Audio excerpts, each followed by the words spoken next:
जय हिंद दोस्तों, मैं अभिषेक सिंह आप सभी का क्विक ट्यूटर मैथ में स्वागत करता हूं। अभी हम पढ़ने वाले हैं RRB NTPC 2025 under graduate level में अलजेब्रा के जितने भी क्वेश्चन पूछे गए हैं उसके सारे ही टाइप के क्वेश्चन को कवर अप करने वाले हैं।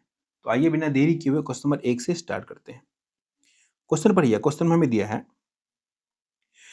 50 की पावर कितना है 0.92 इक्वल टू एक्स। इसे दिया 50 के पावर इतना बराबर वाई। अब बोला एक्स के पावर जेड बराबर जो है वाई की क्यू के बराबर है। तो हमें जेड का मान क्लोजर बताना, नियरेस्ट बताना है कितना होगा। देखो इसका आसान तरीका पता है क्या है, हमें एक्स का वैल्यू दिया ना, इस वाले में क्या करो आप एक्स की जगह एक्स का वैल्यू पुट कर दो। एक्स की जगह क्या लिखोगे आप 50 का पावर 0.92। ठीक, इसके पावर जेड है तो जेड लिख दो, क्योंकि एक्स की जगह तो लिखे हो आप, ये तो एक्स ही था ना, जेड लिख दो बराबर। वाई का भी कितना है, वाई का दिया हुआ है 50 के पावर 0.26 और वाई के क्यू है तो आप क्यू लिख दो। ठीक, पावर का पावर होता क्या होता है मल्टीप्लाई हो जाता है। अब कितना हो जाएगा हमारी 50 का पावर हो जाएगा 0.92 जेड बराबर ये कितना हो जाएगा 50 का पावर कितना हो जाएगा 0.78 क्योंकि 26 से कितना होता है 78 होता है। ठीक, आपने बचपन में कब पढ़ा होगा जब बराबर में हो और बेस सेम हो तो क्या होता है पावर भी सेम हो जाता है, इक्वल हो जाता है। तो अब यहाँ से लिख सकते हैं हम 0.92 जेड बराबर 0.78। ठीक, यहाँ से अगर मैं जेड का वैल्यू निकालूँ जेड बराबर, तो देखो यहाँ भी दशमलव 2 अंक के बाद दशमलव, यहाँ भी 2 अंक के बाद दशमलव, खत्म। यहाँ से कितना बच जाएगा 78/92। जब इसको आप सॉल्व करोगे तो आ जाएगा हमारा 80 नहीं मतलब 0.84 समथिंग समथिंग आएगा। तो हमें नियरेस्ट लेना है ना, तब क्या लोगे आप लोगे 0.85। यही हो जाएगा इसका आंसर, ऑप्शन नंबर सी हो गया इसका आंसर।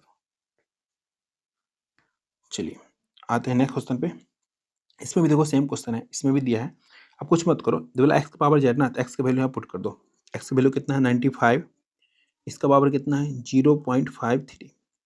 ठीक, इसका पावर क्या करना है हमें जेड करना है, क्योंकि एक्स का वैल्यू लिखे हैं ये लिख दो। वाई क्या, वाई कितना है 95 0.83, इसका पावर क्या है 8 है तो 8 लिख दो। अब क्या करो आप, देखो बेस सेम है पावर ही सेम मतलब बराबर हो जाएगा, तो क्या करना पड़ेगा मल्टीप्लाई करके बराबर करना पड़ेगा। ठीक है, इसको इससे मल्टीप्लाई कर लो, क्या हो जाएगा 0.53 जेड बराबर कितना हो जाएगा, इसको 8 से मल्टीप्लाई करना है तो कितना हो जाएगा हमारा ये हो जाएगा हमारा 8 3 24 का 4, 8 8 64 है, 2 कितना होता है हमारा 66।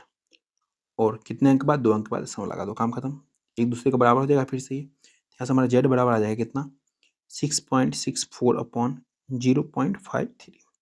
दशमलव से दशमलव कैंसिल आउट, 53 से डिवाइड करना है। ठीक है, 53 से डिवाइड करने में कितनी बार में जाएगा अप्रॉक्स 10 बार में जाएगा तो 530 हो जाएगा। 11 बार में, 11 बार में देख लो मल्टीप्लाई करके 53 गुना 11 कितना हो जाएगा हमारा ये 11 से मल्टीप्लाई करना आसान है, 3 को 3 लिखो इसमें जोड़ो 5 3 8 और 5 लिखो 583 नहीं 12 बार में चला जाएगा आराम से, तो 12 दशमलव समथिंग आएगा। नियरेस्ट बताना है, देखो एक ही ऑप्शन में हमारा 12 दशमलव समथिंग है, ऑप्शन नंबर सी हो गया इसका आंसर। 12 दशमलव कितना हो गया हमारा ये 5 3। चलिए एक और क्वेश्चन देखिए। इस क्वेश्चन में हमें x का y का वैल्यू दिया है, बोला है x का पावर z बराबर y की क्यू है, z का मान बताना है। तो क्वेश्चन नंबर 3 रहा आप लोगों के लिए होमवर्क, इसका आंसर आप लोगों को कमेंट में देना है। ठीक है, इस क्वेश्चन का आंसर हर हाल में आप लोग कमेंट में देना। ठीक है, ये क्वेश्चन देखिए, ये क्वेश्चन बहुत बच्चों ने भेजा है, लोग बोल रहे बन ही रहा है। ये क्वेश्चन को आप मत कुछ सेकंड में बना सकते हो, बोला सिंप्लीफाई करना है। ठीक है, इसको सरल करना है, बहुत आसान है, कुछ भी मत करो। अब इसमें x बराबर 1 को एज्यूम कर लो, पुट कर दो, आपका डायरेक्ट आंसर आ जाएगा। कुछ मत करो, बस x के बराबर क्या मानना है आपको 1 मानना है, पुट करो। देखो तो 1 का स्क्वायर -9, तो 1 का स्क्वायर 1 -9। ठीक, ऐसे ही तो यहाँ पे 1 पुट करोगे तो कितना हो जाएगा 9 - 1 बट्टे यहाँ पे सॉल्व करो कितना 1 - 1/3, जब सॉल्व करोगे कितना हो जाएगा हमारी 2/3 हो जाएगा। ठीक, मल्टीप्लाई बाई सेम हमारा 2/3 हो जाएगा इंटू यहाँ से देखो 9 ऊपर वाला है तो ऊपर में 9 छोड़ दो नीचे में। अब कितना हो जाएगा इसकी जगह 1 पुट करते हो, 3 का 3 1 4 तो हो जाएगा ना हमारे 4/3, फिर से हो जाएगा हमारा कितना 4/3। बस इतना सॉल्व करो, आपका आंसर आ चुका है। जब सॉल्व करोगे तो ये कितना बचेगा -8, ये बचेगा 8 -8 गुना 8 गुना 9 बट्टे में क्या हो जाएगा हमारा, तो 4 चौका 16, 16 चौका 64, नीचे में कितना हो जाएगा 81 हो जाएगा, ये 81 उठ के ऊपर आ जाएगा यही वाला नीचे वाला ऊपर आ जाएगा ना, इसको मैं डायरेक्ट लिख सकता हूँ 81 को ऊपर। अब जो कट रहा है उसको काटो, देखो 8 × 64 पूरा ही काट दे रहा है, काट दिया, लेकिन माइनस ये रह गया, ठीक है। तब देखो -9 × 81 करो, कितना आ जाएगा हमारा ये -729। ऑप्शन नंबर ए होगा इसका आंसर। अगर आप इसको ऐसे सॉल्व करते हो दिमाग खराब हो जाएगा, एज्यूम करके सॉल्व कर लेना, आसान तरीके से बन जाएगा। अगर आप लोग क्लास अच्छा लग रहा है तो क्लास को लाइक और शेयर कर दो फटाफट से आप लोग। ये पढ़िए क्वेश्चन बोला है, एक्स का वो मान ज्ञात कीजिए जो निम्नलिखित समीकरण को संतुष्ट करता है। क्या करता है? सेटिस्फाई कर रहा है इसको। कुछ करना है नहीं करना है, बस मल्टीप्लाई करते जाओ। देखो एक्स का वैल्यू निकालना है तो 3 से मल्टीप्लाई करो, इसमें 3 दूना 6x², 6x² माइनस कितना हो जाएगा 15 हो जाएगा, ठीक है। माइनस फिर से कितना 3 दूना 6x² प्लस कितना हो जाएगा, प्लस नहीं माइनस हो जाएगा, माइनस मल्टीप्लाई कर रहे हैं तो माइनस 4 दूना 8x, माइनस माइनस प्लस हो जाएगा कितना 16 बराबर कितना है 20, ठीक है।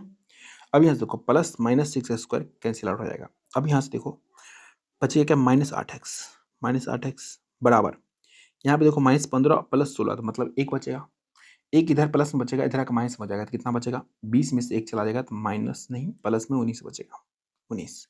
एक्स बराबर निकालना है तो एक्स बराबर निकालो, कितना हो जाएगा हमारा ये जाएगा -19/8। काम खत्म। तो कौन सा ऑप्शन है? ऑप्शन नंबर D4 देवसेना हो गया इसका आंसर। चलिए एक और क्वेश्चन देखिए। अच्छा पता है एक टाइप का क्वेश्चन ना 5-5 10-10 बार पूछ रखा है, 10 बार से 20-20 बार पूछ रखा है। जो पहले बताया 2 क्वेश्चन में, वो क्वेश्चन हर एक शिफ्ट में पूछ रखा है। और मैंने ऐसा क्वेश्चन ना जो ग्रेजुएट लेवल में था उसमें बताया था। अगर वो वाला क्लास करके जाते आप लोग, ठीक है, तो आप लोग एक भी क्वेश्चन नहीं छोड़ते। अलजेब्रा में तो वही उठा के इसमें डाल दिया है। पर ये क्वेश्चन इसमें दिया है, इसको भी हमें क्या करना है? सॉल्व करना है। तो बहुत आसान है। देखो 3 से 3 इसमें मल्टीप्लाई करेंगे तो इसमें क्या बचेगा 7x², ठीक है। 3 से इसमें मल्टीप्लाई होगा तो माइनस कितना बचेगा 75x, प्लस कितना हो जाएगा 32 माइनस 7 से मल्टीप्लाई करो तो 7x², फिर से माइनस कितना हो जाएगा 56x और 16 से 112 प्लस में जाएगा 112। काम खत्म। अब देखो +7x² -7x² कैंसिल आउट, मतलब घटेगा तो खत्म हो जाएगा ना। अब यहाँ से क्या बच रहा है? यहाँ से बच रहा है देखो हमारा -75 -56 6 5 11 तो हो जाएगा -131x प्लस कितना हो जाएगा, ये दोनों के साथ में जोड़ लो 112 में 36 जोड़ोगे, ठीक है, तो 12 चौका 48 कितना हो जाएगा 148। यही इसका हो जाएगा क्या आंसर। कौन सा ऑप्शन हो गया? ऑप्शन नंबर ए हो गया इसका आंसर। आसान है, बिल्कुल भी हार्ड नहीं है, आप लोग आराम से कर सकते हो। एक और क्वेश्चन देखो, इसको भी सॉल्व करो। क्या करोगे आप? लिखोगे 3x², ठीक है, -7x प्लस 7x² -28 प्लस 18 हो जाएगा, ठीक है। अब इसको सॉल्व करो, कितना हो जाएगा 7 3 10x², 10x², यहाँ से कितना बचेगा -7x, उसके बाद फिर से बचेगा माइनस में कितना 28 में से कितना 8 चला जाएगा, 18 है, 8 नहीं 18, तो कितना बच जाएगा हमारा -10। देख लो कौन से ऑप्शन से मैच कर रहा है ये। 10x² -7x -10 कौन सा ऑप्शन है? ऑप्शन नंबर B4 बाहुबली हो गया इसका आंसर।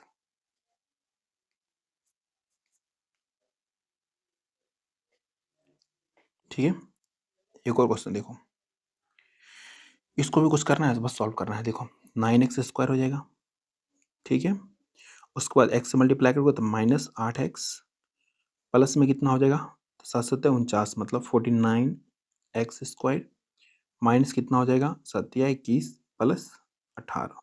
काम खत्म। दोनों को साथ में जोड़ लो 49 9 कितना हो जाएगा हमारा ये। अच्छा एक चीज देखो, क्वेश्चन में थोड़ा सा मिस्टेक है। क्या मिस्टेक है? ये जो 7 जो है वो बाहर में नहीं है, बाहर में ही है, अंदर में नहीं है। ये 7 नहीं है, ठीक है, इसको हटाइए। मैंने अभी रीचेक किया तो देखा क्वेश्चन में मिस्टेक है, ठीक है। तो सॉल्व करो तो यहाँ से क्या हट जाएगा, यहाँ से हटा दो, सिर्फ कितना हो जाएगा हमारा ये हो जाएगा देखो 7x² -21 प्लस 18। बस सॉल्व करो, 9 7 16 प्लस में 16x², ठीक है, और इधर जोड़ लो आप इसको, कुछ नहीं जोड़ने का, सिर्फ हो जाएगा -8x और 21 में से 18 चला जाएगा, -21 में से प्लस 18 गया, कितना बचेगा हमारा -3 बचेगा। कौन से ऑप्शन से मैच करता है? तो देखो आप मैच कराओ तो ऑप्शन नंबर ए से मैच करता है। ए फॉर एप्पल हो गया इसका आंसर। ठीक, इतना ही क्वेश्चन को बस 50 से 60 बार रिपीट किया गया है। तो अगर मैं सारा क्वेश्चन करवाऊँ, आप लोग बार-बार कंप्लेन करते हो, सर 50-60 क्वेश्चन होता है, आप 10-12 क्वेश्चन करा के छोड़ देते हैं। मैंने क्या बोला, पहले ही बोलता हूँ क्लास के शुरू में ही कि मैं सिर्फ़ जितने भी टाइप पूछा गया उसका सारे टाइप को करा दे रहा हूँ। अब आप जब का काम है जाकर के प्रैक्टिस करो। अगर मैं प्रैक्टिस करूँगा तो मैं एग्ज़ाम पास करूँगा या आप करोगे? एग्ज़ाम किसको देना है? आपको देना है, मेरे को देना है। आप लोग जाकर के प्रैक्टिस करो, ठीक है? कमेंट में बताओ नेक्स्ट कौन-सा टॉपिक का पहले क्लास कराऊँ? और हाँ, ग्रुप डी वाला जल्दी ही स्टार्ट होगा, तो आप लोग परेशान मत होइए, जल्दी ही स्टार्ट करेंगे। पीडीएफ कहाँ मिल जाएगा? पीडीएफ मिल जाएगा टेलीग्राम पे सर्च मारिए कुरुविटर मैथ वाइव सिक्सटीन स्कैन कीजिए या मैं डिस्क्रिप्शन में लिंक दे दूँगा, ये लोगो होगा, वहाँ पे आपको पीडीएफ मिल जाएगा, ठीक है? क्लास अगर आप लोग को जेन्युइनली अच्छा लगा है तो लाइक, शेयर और सब्सक्राइब करना, बेल आइकन दबा लेना, जिससे आपके पास क्लास जब भी मैं डालूँ तो आपके पास क्लास चला जाए, नोटिफ़िकेशन चला जाए। आज का हमारा मोटिवेशनल कोट्स क्या है? जो खुद पर भरोसा रखते हैं, वही दुनिया को बदलते हैं। रास्ते उनके लिए ही बनते हैं, जो चलते रहने का हौसला रखते हैं। ठीक है? तो क्या करो आप लगातार मेहनत करते रहो, कुछ ना कुछ तो लाइफ़ में अच्छा ही करोगे। ये मेरे से लिखा के ले लो आज आप, ठीक है? और मिलते हैं आपसे नेक्स्ट क्लास में, अभी के लिए बाय।